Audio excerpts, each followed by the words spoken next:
Batman, One Bad Day, Bane, issue 1, Joshua Williamson writing with Howard Porter on the art. So this has been an interesting series of one-shots, focusing on different Bat villains. Did everyone read it for a start? I suppose we check that. Yes, I did. Okay. Yeah, okay, just checking. So this is a story set in a future where Bane has retired from being a villain and is a pro wrestler who relives his Batman fight with like a Batman jobber. I kind of love it because that's what wrestlers do, right? They just keep reliving their glory moments. I think what I loved about it is I thought he actually broke the guy's back because he was like, I can't feel my legs, and then the next scene he comes in and says, "Hey, thanks for letting me, be your partner tonight." I'm like, "Oh, it was a work! It was a work!" He brothered him, I got worked. Let me just say real quick, and then I'll let you get onto this. This might be the first one that I did not like, and I should have liked it. I'm really mixed. I think I like I like it as a story. I like it as an issue. I don't like it in the sense of, oh, look, this is another villain that we're taking and we're making him I'm not a villain. I'm fine with that because for me, Bane is one of those ones that I really came to like because of Gail's Suicide Squad, Gail's Secret Six. Same difference. It's Suicide Squad by a different name. Yeah, right. This is even more extreme than what was in that book, where he's outright almost a good guy. I think I'm okay with that part of it, Connor, just because this is set in a future that is after every other story we'll ever get, if that makes sense. Like, in theory, we shouldn't get this in like any present day continuity because it's all set afterwards. No, I don't know if it's set that much later though. Like, I mean, he's old enough that he's retirement age, for whatever that means. For Bane, right? That's felt like Bane's Dark Knight Returns, like sort of style of story to me. Marvel has the end stories, which are supposed to be like the last story. This felt like Bane the end and not One Bad Day, because there's nothing about this that fits to me with the theme of One Bad Day. Honestly, the One Bad Day theming feels like it's just went off the rails completely, because I feel this is not even the first one where it feels like it's about like Batman's having like a really like that first one with Tom King and Riddler. It was like Batman was being tested with how villainous Riddler was in that book. But most of them since then, I feel like have just been like, no, they just focus on a villain. They don't necessarily have to be right. But with the Harvey Dent one with Two-Face, it was the One Bad Day from Harvey and Two-Face completely merging, right? We had Penguin and who else? Is that it so far? Yeah, I think the Catwoman one got delayed because McKelvey is. And then the Penguin one soon. was what does Penguin look like recovering from One Bad Day? Did we not have Mr. Freeze as well? We did, yes. Did we have the Freeze one? Yeah. We had Freeze. Okay. What was the Freeze one about? I know I read it. It was more stuff with his wife, I'm pretty sure. It was stuff with his wife, but I think it was a slightly different spin on it, where it was it was the wife where he was like being really controlling with the wife's friends and stuff like that, right? It was the idea that that's right. He was kind of obsessed and not really a great husband, and she already wanted to leave him, and so he was kind of like holding on to her, and it was the idea that her frozen was almost like a metaphor for him clinging to like the earlier, happier part of his marriage. Right. So with this one, it didn't hit any of the One Bad Day, because what is meant to be Bane's One Bad Day? It's the opposite. He kind of goes good. Right. It's a one good day. Right. So, well, to be fair, actually, his phrasing of it later on is that he thought the day that he broke the bat was this great day, but in hindsight, it's actually the worst day of his life because he really, it made him second guess everything he ever wanted. Yeah. So I suppose in that sense, that's what the One Bad Day is. Mm-hmm. So, but yeah, but it's a tenuous link at best. Yeah, so just on the theme of that, but then just some of the writing, and it kind of, for me, it plodded along. And again, I might have just been having my own bad day when I had read this, and a lot of the stuff just didn't land for me, and it felt just very, I don't know. I think I liked it more than you did, Matt, because I mean, I didn't love it, but I thought it read well enough. I thought for a book of its 60, 70 pages, whatever it is, I thought it went in at a nice pace. And the flashbacks to kind of like the story of like how Bane says he killed the bat, and it sort of flashes back to the story where it was Batman and Bane tracking down all the venom because Bane wants to get rid of all of it, and Batman also does too, so they're sort of working together.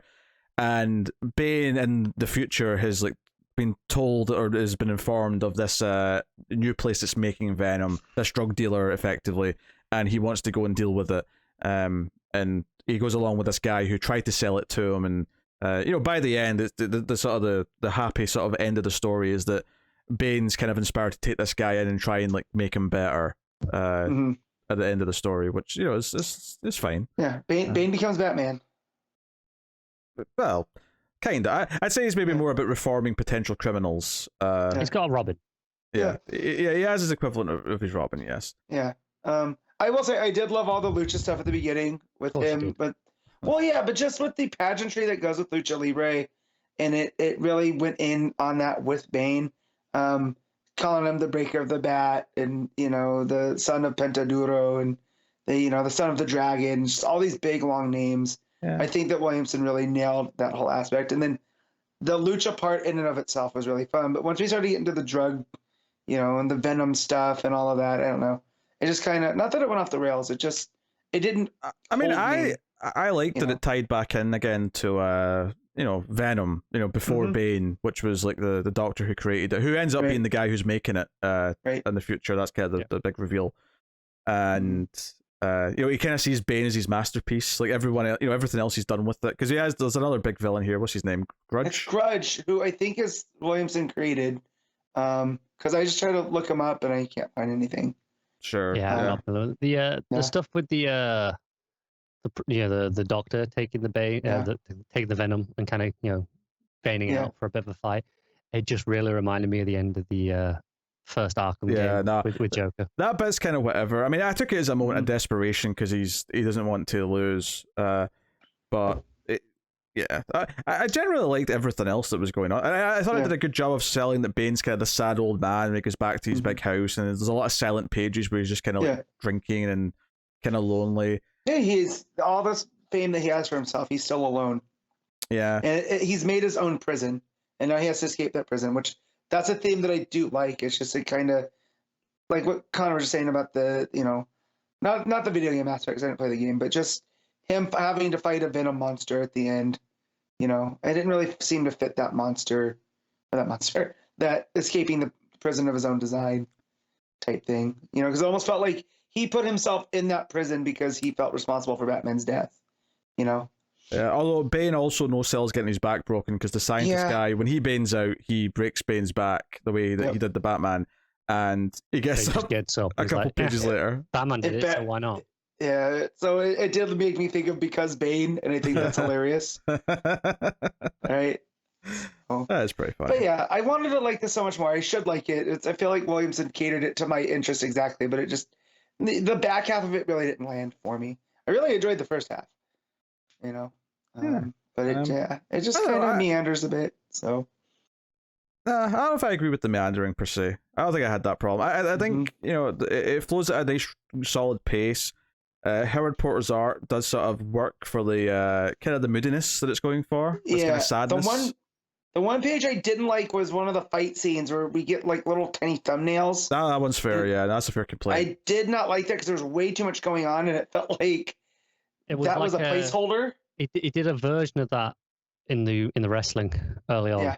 The version of the wrestling though was like a 2-page layout, and there were even the smallest things were bigger. This page it was like sort of normal sized panels, and then they got smaller. And in the middle of the page they were like tiny, and then they started getting bigger again. So it was kind of like a symmetrical thing on the page. Right. But those middle panels, you couldn't really see what was in them. They were just little doodles, basically. Felt like a placeholder, and he never got back to it.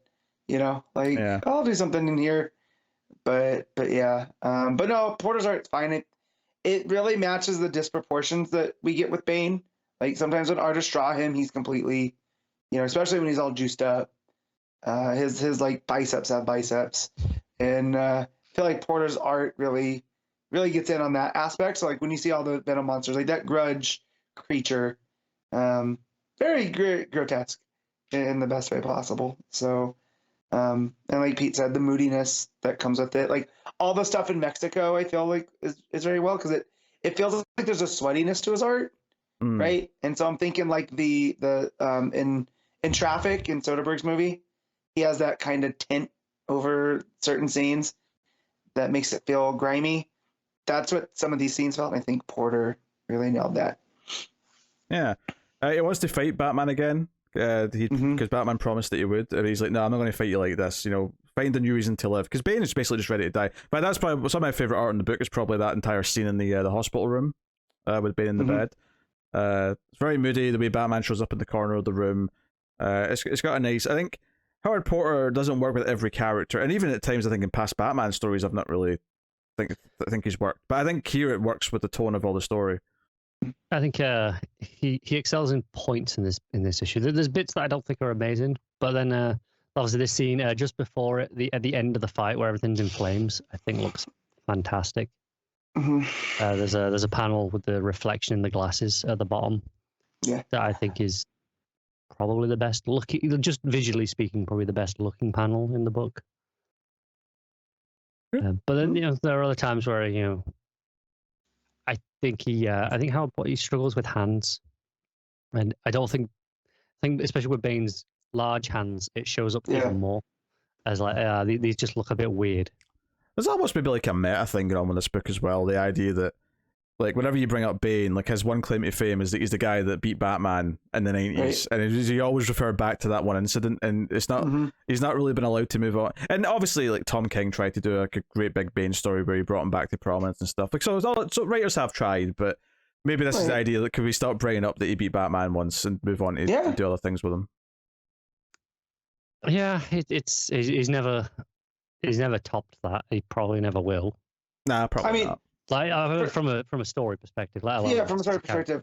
Yeah, but in character wise, he's had some great moments, and again, but most of them came from Gail Simone and Secret Six, where he's playing the straight man to all these characters, but they're not these big moments. So, because is he still currently dead because of Joker, the Joker War? Well, no, because remember we were reading the Jason Todd book, the Task Force Z. Oh, that's right. That's right. All that shenanigans and that's right. So I don't think he is. Yeah. But hey, all right. What are you giving the book, Connor?